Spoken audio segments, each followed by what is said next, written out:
Results from the conservative treatment. Torsten asked me to speak about the UK perspective.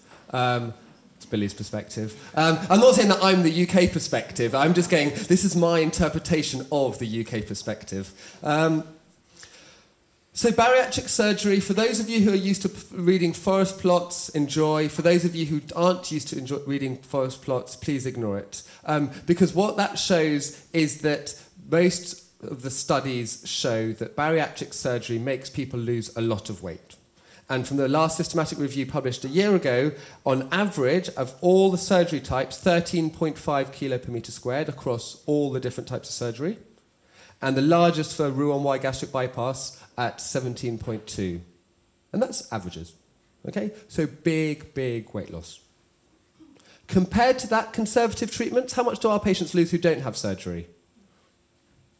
No? Can we predict? Some do well, some put on weight. If you had to put money at the first time you saw the patient, how often would you win that bet? I'm not gambling on it. Okay? So in evidence-based medicine, not being able to predict or not really knowing the outcomes means that we haven't got a clue what's going on with our interventions. Lifestyle interventions. I think there's a big obsession about lifestyle interventions. And personally, I'm a bit bored with them. I know that's controversial, partly because lifestyle interventions are so expensive to do. And in most centres just can't provide. So this is the only randomised controlled study in adolescent bariatric surgery. This was comparing 25 young people who had a band compared to 25 people who had lifestyle treatments in Australia.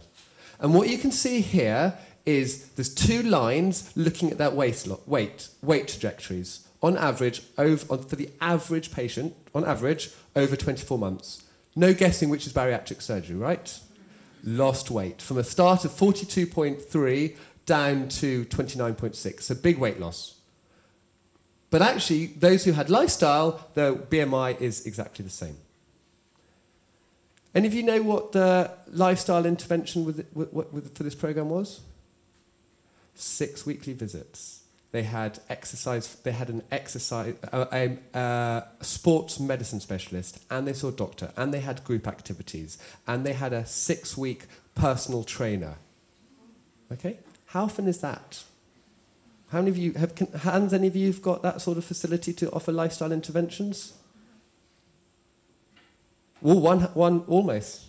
Wow, that's impressive. So yeah, these lifestyles just aren't real life. And I do worry that a lot of these lifestyle interventions come out of these big universities with a lot of money to show this, okay, that there's no weight difference.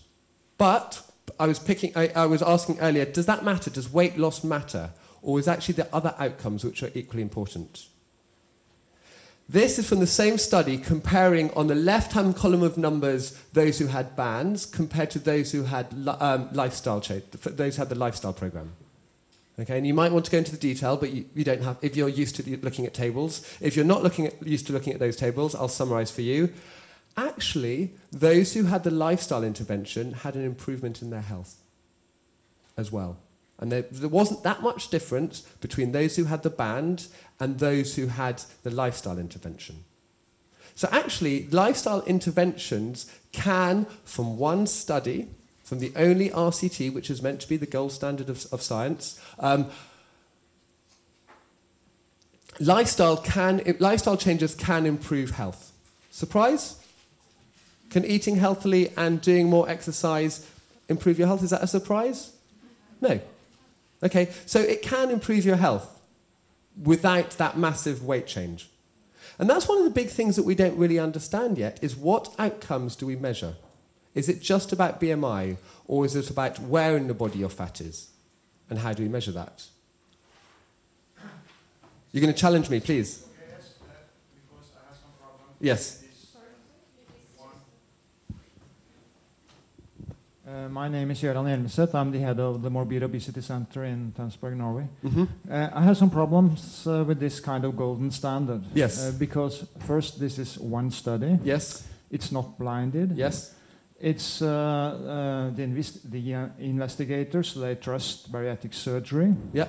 And those kids who are unfortunate to come in the lifestyle group, Yeah. they are very, well, they don't like that. Yeah. They would like to be in the bariatric surgical groups. This is full of biases. Completely so agree with you. Completely agree with you. I don't think the results are valid at all. Completely agree with you, which is why I said supposedly the gold standard for treatment. Because actually we can't compare these two. Completely agree. These are incredibly motivated families who go along, they want surgery. They might be promised that later on the line, if you go through this lifestyle program, you will have surgery. They then got masses of support. So this isn't real life at all.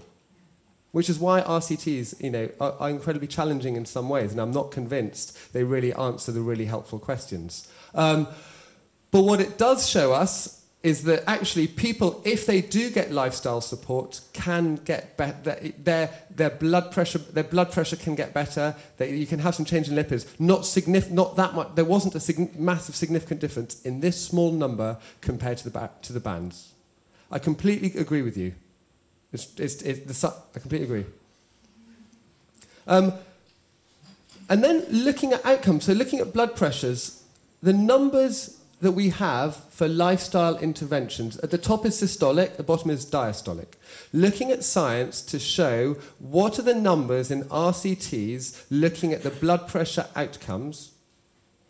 My point is this, don't look too closely at the slide, is that look at the number of studies, the number of rows.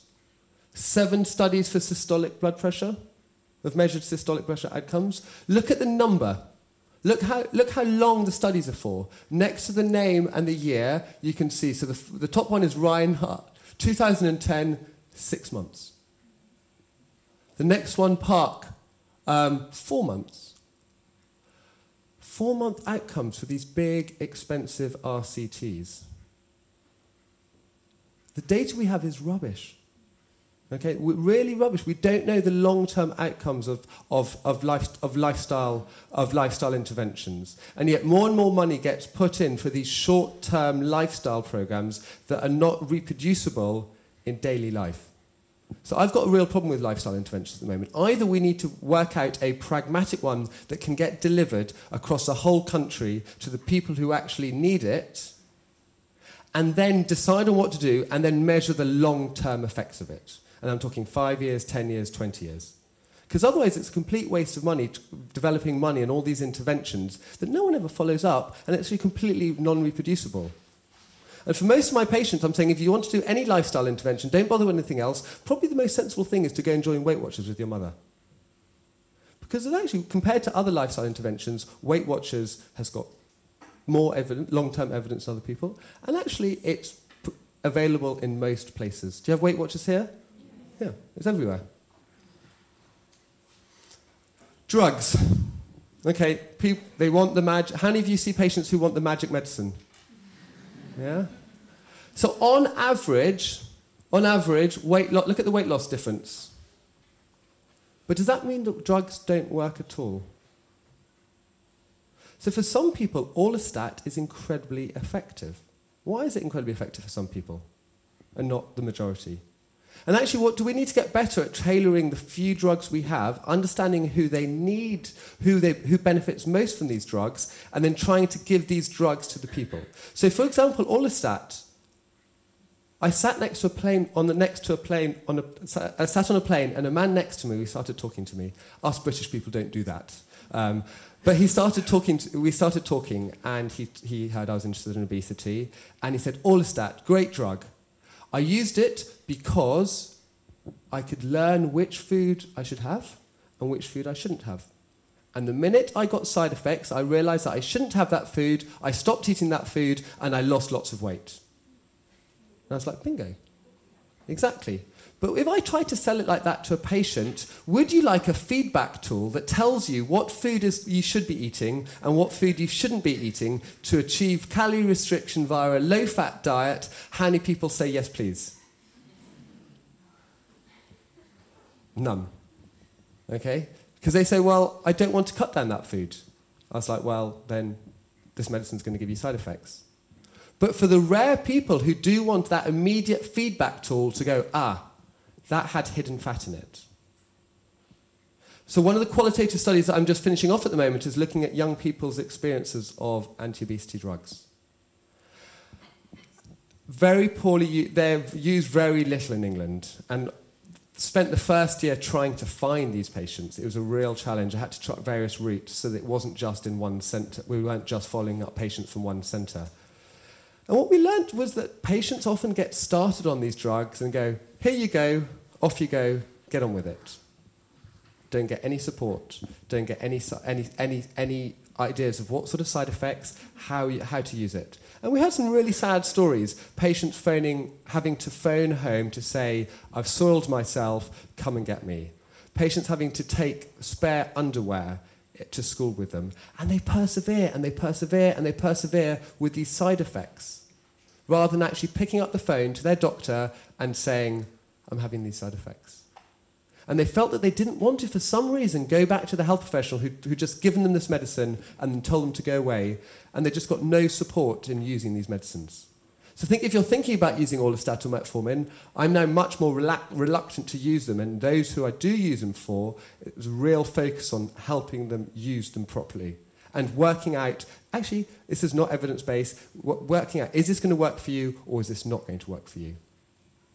And Sada Faruqi is one of the professors of genetics at Cambridge University, and what she's finding is she's finding, I can't remember her exact number, some particular patients who respond to metformin incredibly well, their weight just drops off them, but not to everyone else. So it'll be really interesting, try to understand why drugs like metformin work well for some people, but not others.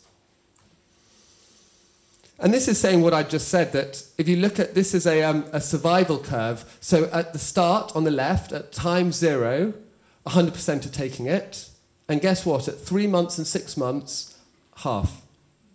And this is looking at GP prescribing databases. So are patients going back again and again for repeat prescriptions? And surprise, surprise, they're not taking them. So we need to think about how do we support patients taking medicines. These, orlistat and sibutramine. And here's my challenge at the moment, is how do we manage these diseases that are related to? Because there's no expertise at the moment out there in pediatrics that telling me, how do I manage type 2 diabetes? There's only a very small number of patients in the country. The Today study only tried 2 drugs and lifestyle. Most drugs for type 2 diabetes aren't licensed in children. And so normally, actually, what most doctors are doing is just either giving metformin or insulin. Is that the right answer? Should they be going on insulin pumps really quickly? Should they be having bariatric surgery really quickly? There's a huge lack of knowledge about how to manage all these comorbidities that we're seeing in our obese patients. And the more we look for more comorbidities, the more we find. Often when I have a patient come in with supposedly one problem, dear doctor, please see this patient about their weight. And they leave the consultation with 5 or 6 or 7 new diagnoses, including polycystic ovarian disease syndrome, and then they're worrying about fertility. Did I have a chance to really go into what that diagnosis means about when worrying about fertility for the future? Maybe type 2 diabetes or pre-diabetes, raised lipids, possible raised blood pressure, vitamin D deficiency. How can we deal with all these conditions in just one short consultation? It's actually really challenging. Plus all the mental health side, that when you start asking the right questions, you suddenly find that a lot of our patients have got really complicated lives. Really, really, really complicated lives. They're not leaving home by themselves. They're very low mood. And for me as a physician, it's incredibly challenging because we have suddenly got these very complex patients to manage. And getting better understanding about how we manage these conditions is going to be the big challenge over the next 5, 10, 15 years, is how do we manage these comorbidities? Because I don't think there's not a consensus out there how we manage them successfully.